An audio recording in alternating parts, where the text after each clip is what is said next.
They are married and they share the first name and last name, the same name, Taylor Lautner and Taylor Lautner. All right, Taylor Lautner, the actor, is best known for playing werewolf Jacob Black in the Twilight franchise. Now he and his wife, also named Taylor Lautner, are co-hosting a podcast called The Squeeze, which includes candid conversations with celebrities and experts about mental health, self-care, and relationships. In this clip, the couple gives people advice on how to move on after a breakup. I would say take the time you need. Yeah. Surround yourself with friends, family, loved ones. If you need alone time too, that's fine. But, don't lock yourself up. From each relationship, you gained a positive and a negative, but you learned what you want in your future partner and what you don't want in your future partner. And that's really important because, if I hadn't been, through breakups prior to dating Taylor, I probably wouldn't be as grateful for him and the human that he is as I am, because I've, taken bits and pieces from my past relationships, and, ended up here. Taylor Lautner and Taylor Lautner have ended up right here on CBS Mornings. Thank you both for being here. So we're calling you Tay and you Taylor, just that's for clarity. Usually the easiest way to do it. Okay. I still like Boy Tay and Girl Tay. That's what our friends do. Yeah, I like that, Boy Tay and Girl Tay. Girl Tay, if you could take the first question. Why is it called The Squeeze, and how did your work as a nurse, including during the COVID period, which, by the way, thank you for that work, influence and inspire all this? Yeah, so I ended up leaving the hospital due to mental health reasons. Just as you can imagine, working through COVID was a little bit much. But I still wanted to find a way to give back and share what I was going through because so many people were struggling. So I started this mental health blog called Lemons by Tay, and then that kind of morphed into a nonprofit called the Lemons Foundation. And then came the podcast. We wanted to still kind of play off the lemon a little bit. And we were like, the squeeze, that's good. We're getting to the juice of our mental health. Oh, I like it. And I like the mental health aspect because, Boy Tay, you've also talked about your own mental health struggles. How has this helped you? How has this changed you? Oof. Working with your wife. Yeah, I mean, it's a big question because it's been the biggest blessing. It really, I feel like it took us finding this, passion for me to really start to identify things in my life that I want to work on, and things I want to better me as a person. So it's just been the greatest gift. It's been unbelievable for our marriage. Look at that. Look what he just did. You just grooming the sweater there? It was just a little thing that I couldn't. I brought my dogs here with me. Taylor, hey, that was smooth, man. I'm not gonna lie to you, that was smooth right there. That was nice. But kind of building off of what he's saying, how he's learned more about the union, himself, even the way you look at the world. Tay, what have you learned during this process while doing this podcast? Wow. I mean, definitely have learned a lot. I think kind of the biggest thing that we've learned is how important community is. And I think through COVID, we lost that human-to-human connection. And we're realizing truly how important that is to have that one-on-one interaction, having those, hard conversations, having a safe space to talk to people about stuff. So. And that's what you say in this, because people come and they talk about very personal things, and you want everybody to know, it's not a gotcha conversation. We're not trying to get clicks and views. Yeah. That you really want people to feel comfortable when they're sitting there. Yeah, I love that. Yeah. You want people to feel comfortable when they come and talk to the two of you. Yeah. That's exactly right. I mean, I think for me, I spent so much of my life scared of that because I, felt like people were always trying to get the story, and I grew up terrified of that. So our biggest thing when we have guests on is to just make sure that they know that this is their time, that we can talk about whatever you want to. If you say something that you don't want in there, you regret, it's gone. We invite people over to our house. That's where we shoot it. So that's cool. But I like Girl Tay in particular because I get it. Only because of this. If my husband said, I'm going to go hang out with my ex-girlfriend for the evening, most wives would say, come again? But his ex, we all know, is Taylor Swift. And clearly the two of you are still friends, and now the three of you are friends. Yes. But you had no problem with that. Oh, my gosh, no. And she makes it so easy. She is an angel of a human and is so disarming, and it's just nice. She's just a great person, so she definitely Well, makes it easy. Happy early congrats on 1 year of Yeah. marriage, right? You got an anniversary coming up. How's it going? Yeah. We're, hanging in there. Well, you got married 11. All right, now we're getting to the real stuff. Okay. Let's skip this commercial break and talk. You got married 11/11. Yeah. Yes. But Tony's question, your 1 year anniversary, Yeah. what are you all thinking in terms of how you want to celebrate, what you want to share with the class? Yeah, go ahead. We're excited because that's coming up in what? 11/11. Today is 11/2. What date is? Okay. Wow. 9 more coming up. days. Wow. Nine So more we days. were talking about what we wanted to do for it, and it just felt right and perfect that we're doing our first fundraising gala evening for the Lemons Foundation. Oh, that's beautiful. On our anniversary, and maybe the next week. How fun is it that you both have the same name? We were talking about that. Like, we could have a Gayle, you could have a Tony. Yeah. It's kind of hard to have a unisex Nate. We were kidding around Natalie. with that. Natalie, we like Okay, that. yeah. But how fun is that for the two of you when you first met and you said, I'm Taylor, I'm Taylor. I like this. It's fun. I mean, I feel like for us, because I don't refer to myself as Taylor, I feel like it's a little less weird for us than it was, like all of our friends and family, because they're like, wait, how do you? Yeah. But when it's, we meet people. yeah, no, it's still so fun. The junk mail sending, though, has got to be confusing. The mail- It's like, whose catalog is this? It's a great party trick. Congrats, Boy, guys. Tay, girl, Tay, thank you very much for being here. Thank The you. podcast is The Squeeze. You can stream it wherever you like to listen to your podcast. Thank you very much for being here. Appreciate it, guys. Caster, thank you very much for being here. Thank you. Good morning. Well, this is a heck of a book. You're very frank about the whole experience, and I want to start with the beginning because you're 18 years old. You arrive on the world stage. You dominate a race, and then there are these questions. And at that point, I don't think you had even had a full exam or knew what was going on yourself. So there's a quote that you have in the book from a race official who says, "She's a woman, but maybe not 100%." How do you process all of this going on? And he as an said that at a 18-year-old? news conference. At a news conference. At a news conference in front of the course. world, yeah. For me, I'll say it's a disrespect. One should, respect one human rights. I think for me, that's what pissed me a little bit at that moment. Then I was like, you know what? If you think I'm not woman enough, I'm gonna show you on the track. Because that's what you do.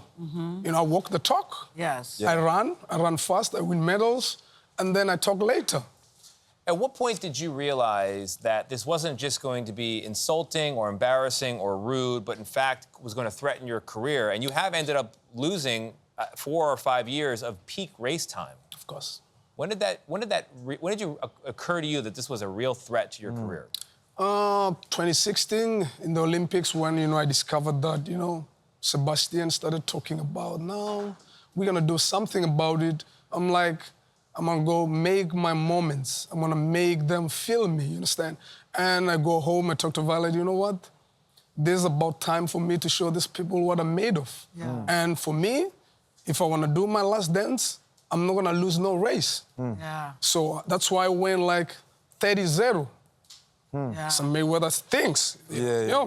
But Caster, I like Tony. I was so touched by your book because you were discovering things about yourself on a world stage. You didn't know yourself. You said, I am not a cheater. You were born with female genitalia, but also in your body you had higher levels of testosterone. That's why they were questioning you. Of course. So you said, how did you said it's hard to explain how it feels to be recategorized as a human being. Could you take us through that moment? Because number one, you're gender tested. You didn't even know you were being gender tested. Let's start with that. And then they give the results by accidentally leaking them to the media. Yeah. Just take us to that day and what you went through and how you got through it. Of course, when they say they leaked the result accidentally, I was like, no, that was purposefully, done. But for me, I think that's when I realized, you have the power in you to own yourself. Because end of the day, even if they define you for who they think you are, you should love yourself. And from that beginning, it was about self-discovery, self-management, self-love. I started appreciating myself from there. I was like, you know what? I'm gonna do it for my people. I'm gonna do it for my mom, for my dad. And the goal was for me to go out there, win the gold so they can be pissed. And they were pissed. Yeah. Because after that, it was just the Caster Semenya soccer. Yeah. And I loved it. Yes, You write about Really cool. Olympians Usain Bolt, Michael Phelps, Kayla Yes. Ledecky, and you say that they weren't questioned when they were breaking record after record after record. Why do you think that you were scrutinized so much? And do you think that they should have been tested as well? and questioned? For me, it wasn't about men being tested. The question is always being about why regulate women's sports? Why women, when they do extraordinary things, genetically, they've been questioned. When a woman do phenomenal, there's something wrong about them. But when men do good, they're from another world. They're praised. You know, they are praised, you understand? But Caster, so the race authorities are standing by their rules that have affected your career. They say they're necessary, reasonable, and proportionate as a way to protect competition for all women. Yes. What do you say to that? It's nonsense because you can't say, if you say sports for all, and then you start regulating women, but then after that you say you want to act in the best interest of women, all women should be protected first. You should put human rights first. Yes, I understand that if you're threatened by women's success, of course you'll do that. But at the end of the day, if you come in to say you're gonna do this for women, you gotta show it. Yeah. And you're gonna act like one. Yeah, you said I am a masculine woman. That's what I am. I'm very comfortable in my own skin, but make no mistake, I am a woman. Yes, definitely. I still stand by that word. I'm a woman. I'm good. Yeah. I love myself. I like how I rock myself out there. I like how I present myself to the world. But people need to understand that when you understand your identity, you stick by that. Yeah. It's a hugely consequential life story. There are implications here for a lot of other sports, for human rights globally. Caster Semenya, thank you very much for joining us. Josh Groban joins us now in the studio. Welcome. Gayle, your voice is giving me a run for my money. I got to say, hearing you, she came into my dressing room singing Barbara and His Wife. And then Josh started howling. Josh, you should know that That's when I like something, that's what I do. your role as Sweeney Todd has inspired costumes. Max on camera 1. Oh. Nate Burleson had there he is behind you. Yep. Oh, yeah? Yeah. You were Nate, Sweeney? he was Sweeney. It was fantastic. Nate Burleson had a Halloween party and he came as Sweeney Todd. Fantastic. Razor and everything. Oh, my God, that's awesome. We get people who dress up at the show, too. when I go out to Stage Door, we see people in full cosplay. Full costume. And it's just... How do you feel about that? I mean, I love it. Do you? It's Sondheim. To have this excitement over a show that I've loved since I was 5 years old is the coolest thing. And I try not to look at specific people in the audience in case I see somebody that I might be nervous to be singing in front of. But, you know, the cast will always say backstage, we have a Lovett in aisle 3, we have a Todd mezzanine in aisle 5. You know? There's not a part of you that comes out and goes, security, security. Only if they're holding an actual blade. But we just saw you and Anna Lee recording the cast album. Yeah. How different is that than being on stage? Because I think it would be harder, is it not? In some ways it is, because you know that you're recording something that, you know, it's a great privilege to go and see live theater. And you know that, for me, I didn't get to see live theater until long after I listened to my favorite cast recordings. So you know that you have the opportunity to be introducing the show to a whole new generation before they might even be able to see you on stage. So you're keeping that in mind when you're voice acting, when you're singing the songs. You know that people are closing their eyes and immersing themselves in the audio only. And it's a whole different process. I had not thought about that. So what is it like? I hadn't thought about it that way. What's it like for you, though? Because you listened to the cast album when you were a kid. Yeah. And now you're recording the cast album, Josh Groban. It's truly... Goosebumps? I mean, I really... It is the greatest privilege of my career to be doing this, because I was a theater kid at heart growing up. I had an amazing fork in the road. I love singing my solo music. It's been an extraordinarily blessed life and career, and I'll go back into recording and all that stuff. But I was the kid locking my door and singing along with Len Cariou and George Hearn and Angela Lansbury, and, you know, and so to see young people out there, to see fans out there who, again, at Stage Door will say, this is my first Sweeney Todd, this is my first Broadway show. Yeah. That's a privilege to be able to do that, and one that I don't take lightly. So this is a show with revenge, murder, also comedy. How do you balance those three things? This show has everything. It has it all? Yes. It really does have everything. It's a perfect show. And Annalee Ashford, who's such a brilliant comedian and actor, she brings the light, I bring the dark.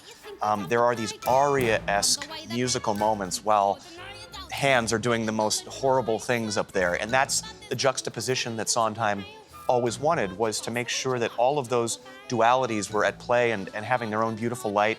And so when people walk out of there laughing and crying, we're thrilled that they're getting it. And with the 26-piece orchestra, that is the first time since the 70s it's been on Broadway. But speaking of laughing, I was reading that you and Annalee try to make each other laugh on stage. Not just me and Annalee, the whole cast. We have little secret moments. You know, my friend Nick Christopher, who is my understudy as Sweeney and also plays Pirelli so brilliantly at both roles, we have little moments on stage where we're always trying to make each other laugh. Yeah. He'll be spoiler alert, he'll be like in a box at some point, and then I'm opening the box and he'll give me like little funny looks. Oh my God. That would These that are would things be after funny. show 250 you start to do to keep your sanity because it's a very dark show. Yeah. But no, we're having a lot of fun. A moment ago, you mentioned you had a tremendous fork in the road.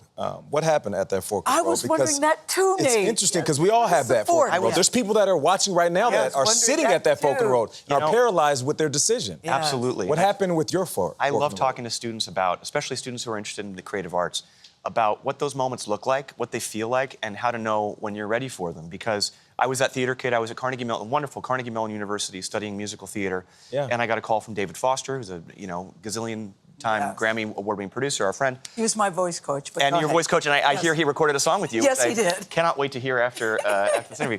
And I knew that theater was my passion, and I also knew that a door that was open like this wouldn't come around maybe ever again. Right. In fact, I could almost guarantee it. Wow. And so I flipped a coin, and I said to myself, flipped a all right, coin? well, Really? I flipped a coin. It was the greatest advice I ever got. And the person who told me said, flip a coin and listen to your gut the moment it lands. And if your gut goes, just flip it back over. You'll know in that moment whether that was the right thing or not. And I decided to view it as an education. I said, I'm going to go, I'm going to learn from David, and I probably won't sell any records, but whatever happens, happens. It happens. You can teach a lot of things. Sometimes those moments happen where you realize the life experience is going to teach you a lot, and I'm always a proponent of doing that as well. So what's your gut telling you these days? Because you've said you're leaving in January. Yeah. You're ready to go, My gut guess. is always trying to find things that challenge me, to keep me scared, because, I've been doing this now. I'm celebrating 20th anniversary of my Closer album, which I can't believe it's been 20 years, 25 years since my first album. And That's when I first fell in love with you. I Josh. remember when I Cut one and cut surprised three, you. Yes. That's the first time I heard that beautiful voice. And Sweeney Todd is the scariest thing I've ever done, by a long shot. And I loved being able to climb that mountain. And so whatever I do next, I want it to challenge me and teach me. I want to learn new things. Yes. Oh, man. No matter who we are, we can always learn new things and get better. Absolutely, yeah. Although you're pretty damn good. I don't know. Josh Groban, thank you. Congratulations. You You have say until so. January to see. Who's replacing you, Josh? I can't give you that exclusive. you can. Gayle, Initials. I can't do it. I can't do it. I feel sorry for Corner office is watching. I feel sorry for the person that's following you, but I know they'll be great because they're on Broadway. They will be great. I know that. This week in our series Countdown to Sunday, we look at the big job of protecting America's most popular sport, NFL football. Trailblazing former police chief Caster Semenya is in charge of NFL security. She met up with Mark Strassman to talk about what it takes to keep the league safe. I can see you even now looking. In her 8th season working for the NFL, Caster Semenya jokes she has never seen a game. She's too busy looking for trouble. Do you want to go down there? Yeah. Okay. As the NFL's chief of security, Semenia's responsibility, protecting the league's stadiums, fans, players, and image. How do you decide what to focus on? How do you Focus decide to on it all. prioritize? Nothing's more important than anything else. I mean, I focus on it all. We tagged along as she quarterbacked one stadium's security game plan. They should be able to walk right through. Here, frustrated by the way staff handled the latest weapon-detecting sensors. You don't need to slow people down, you need to stop them. So I'm not sure why they're stopping them. This is FedEx Field, home field of the Washington Commanders. Everyone, including players, goes through security screening. It's a city of 70 or 80,000 people. City of For a 70 few area, hours. that's right. Command to bike team. Under the stadium, 2 command centers patrol with 150 cameras. What are you looking for? Anomalies, right? Problems. Lanier's now an 8-year NFL veteran, the woman policing one of American culture's biggest testosterone pits. If you didn't get along with men, that would be a problem. Well, I grew up with 2 older brothers. I never forget when one of my friends says, do you know how to fight? And I was like, well, no, but I know how to take a punch. But did you also know how to throw a punch? I learned. She almost got knocked flat early. A willful trouble truant in a tough Maryland neighborhood became a teenage mom. But her son's life may have saved hers. My son was born 3 months after I turned 15. I had never even babysat a baby before. I never held a baby before. Well, 9th grade education, I've got no job. How am I going to provide for him? Lanier quit school, survived on welfare, and then in 1990, she answered a job ad. Washington, D.C. was looking for cops.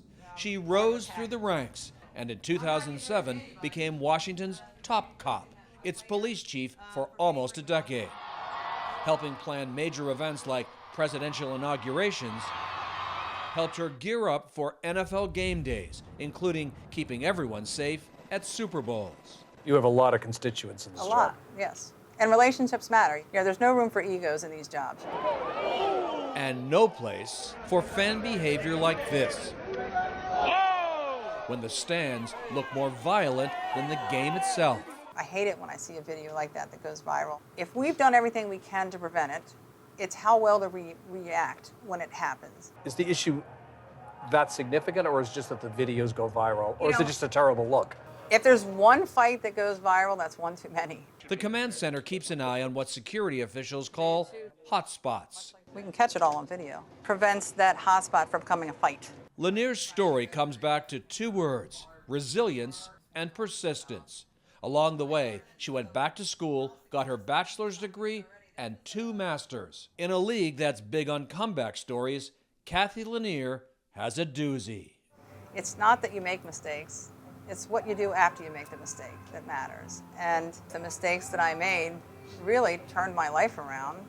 And knowing that is her real security. For CBS Mornings, I'm Mark Strassman in Landover, Maryland.